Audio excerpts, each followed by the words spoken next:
welcome to my Scrappin space. I'm Joni Martin. I'm an independent Stampin' Up demonstrator located in Southwest Wisconsin, and I'm here to share with you a beautiful spring card. We were just talking in class today about how many different reasons you could use this card. Let's check out what we're making. There we go. So I'm using today a paper pack called Perennial Lavender. Doesn't that just say spring? Look at these colors. Beautiful papers. They're 12 by 12 papers. And we're using 2 of the papers on this card.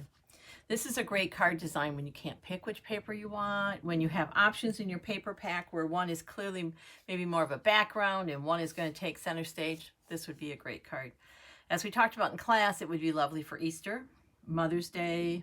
I'm going to use mine for some sympathy cards, birthday, speedy recovery. So many reasons to make this card. So what do you say we make the card? In addition to the paper pack, I am using an embossing folder called Birchwood. I'm using a beautiful ribbon, and it's a half-inch woven ribbon in white. I am also using some bling called Purple Fine Shimmer Gems. And then I added to it crumb cake cardstock and gorgeous grape cardstock.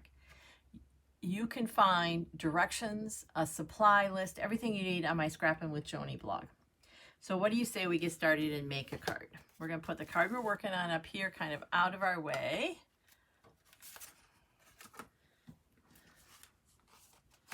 My card base is crumb cake. That is such a great neutral. We were laughing in class that maybe it's our favorite color. How would a neutral be a favorite color? I don't know, but this one is. It just works with everything. And it kind of takes on a different look depending what you're putting with it. So I'm just going to fold my standard card base in half. And I'm going to grab a bone folder and get a nice fold. We're going to set that aside. Next, look at this. This is what I'm calling a background print. I think it's wonderful. I love the extra texture that's part of the paper design. And I've cut this pretty narrow, meaning you're not going to see a lot of the white. I want the paper to shine, but that meant I cut it in 1/8.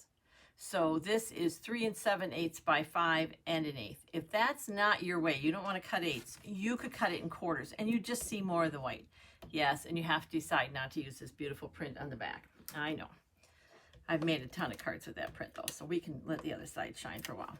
Because I'm going to emboss it, I'm going to use a tape runner rather than the all-purpose glue, because if I get too much glue on there and then I emboss it, meaning I'm going to run it through the cut and emboss machine, some of that glue could go where I don't want it.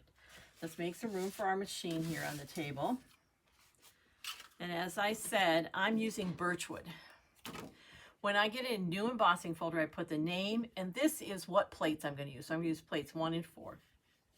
I chose this one for 2 reasons. One, I can use the design going up and down, which mimics the design here. And it's pretty subtle. It's enough to know it's embossed, but it's not going to get in the way in the pattern on the paper that I really like. So I'm going to put it in my embossing folder.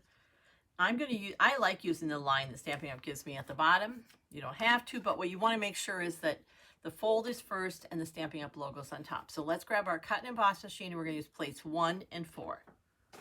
So here's our machine, and plate 1 you're always going to use, and that is the thick plate that comes in the system. See how thick that is? And that's going down. Then my embossing folder is going down, and plate 4 is the gray plate in the system. I'm going to make sure they're all kind of lined up evenly. They just play together better if one isn't catching on the side of the machine. And then I'm just going to run it through, just like that. This is a card design. You could go to my Scrappin with Joni blog, look at my numbers, and make it up in a different print paper or a different paper than this paper pack. There's so many choices. This is a relatively subtle embossing folder, and I like that too. I'm telling you that because I'm not sure how much it's going to... Oh yeah, you can tell. Look at that. So you have some... There we go. We have some texture. Doesn't get in the way of the print. And before we attach it to our card, see this pretty ribbon? We're going to attach that, and then it will just, everything will stay in place. So I'm using 14 inches of this ribbon, and I apologize. I'm measuring off camera because my measuring on my glass mat is at the bottom. And I don't have my ribbon scissors nearby. Oh dear, let's see how we're gonna do here. Oh, we did fine, look at that. So to help me when I'm attaching ribbon, I like to use glue dots. And I'm gonna attach my ribbon about 1.5 from the bottom. Let's double check. Yeah, that was pretty good. Okay. So that's another great reason to have grid here.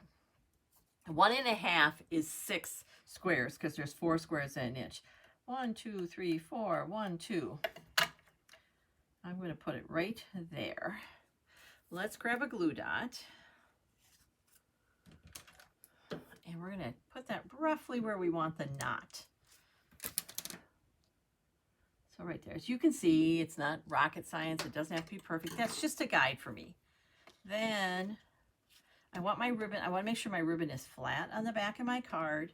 And before I attach it, I want it to kind of be roughly the same so that like when I knot it, I don't have a lot left over. Meaning, see how that's they're kind of coming together? Okay, I don't know guys, but it's always easier for me to knot upside down. So that's what I'm going to do.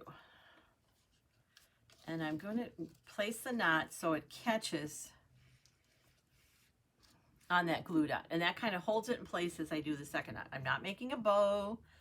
I'm just doing a knot, just like that.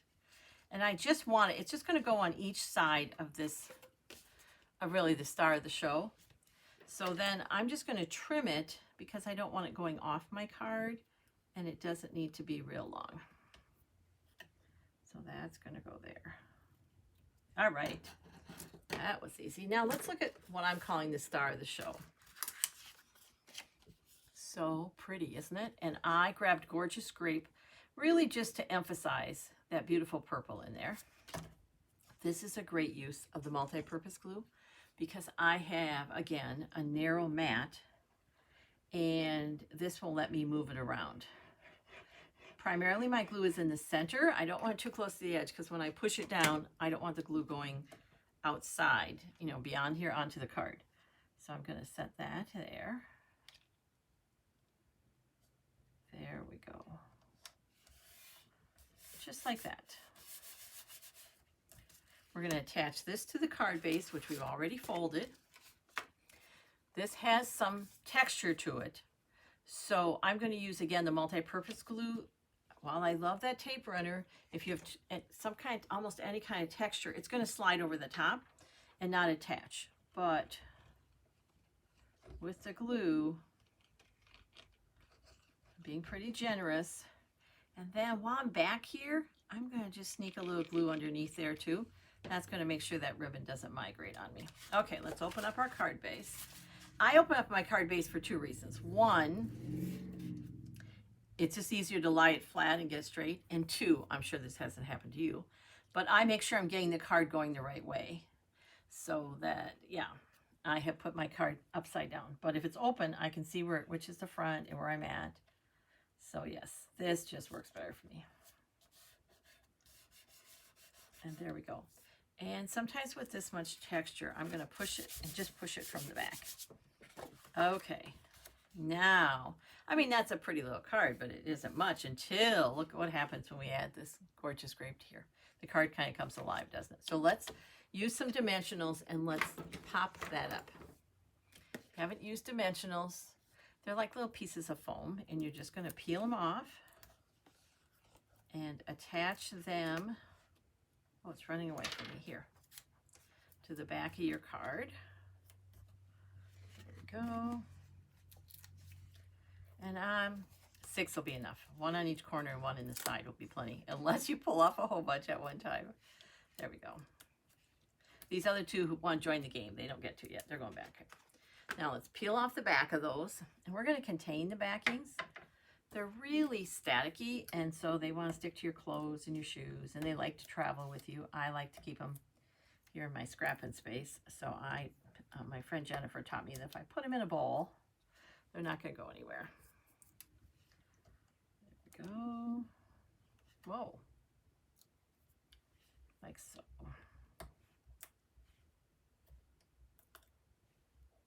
All right. This does have a direction, so we wanted, you know, flowers up.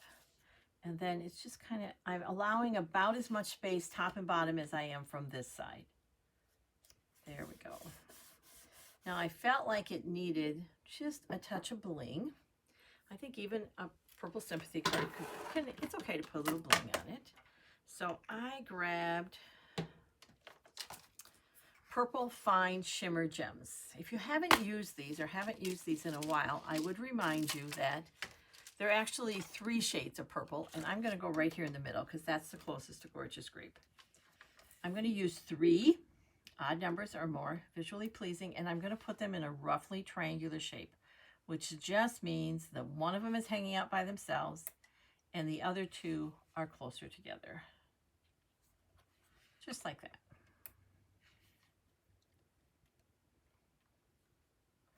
There you go. Now, I don't know what this card is going to be yet, but I do know that when I stamp the sentiment, be it sympathy, a speedy get well, maybe a birthday, I have set aside a small scrap of paper and I'm going to attach that right to the top. And that's going to bring the front of the card to the inside. But I'm not going to do that until I write my note or stamp it, just in case I mess it up. Then I can just turn it over and do it on this side. So that I just set with my card until I'm ready to add an insert. But I do know that this pretty card is not going in a naked envelope. So we're going to take our envelope flap, fold it back, and we're putting glue here, not on here. This piece is bigger, and when I put glue all over the back of here, the glue's going to land on my glass mat. Now, a glass mat is pretty easy to clean, but it's just one step I don't need. So if you always put glue on the smaller piece of the 2 pieces of paper you're gluing together, less mess. This paper has a direction. This is the top of it, and I'm going to put it towards the top of the envelope flap. Just like so. And then we're just going to trim. This card came together really quickly. It's a card, again, you could use the measurements I have and use different prints. You could use this paper pack and put different prints here. There's a lot of choices for you. And that's what's really great about paper crafting, isn't it? There's always choices. There we go. There's our card. Thanks for watching. I appreciate it more than you know. If you liked what you saw, please share it with your crafty friends. Until next time, take care and keep crafting. It's good for you.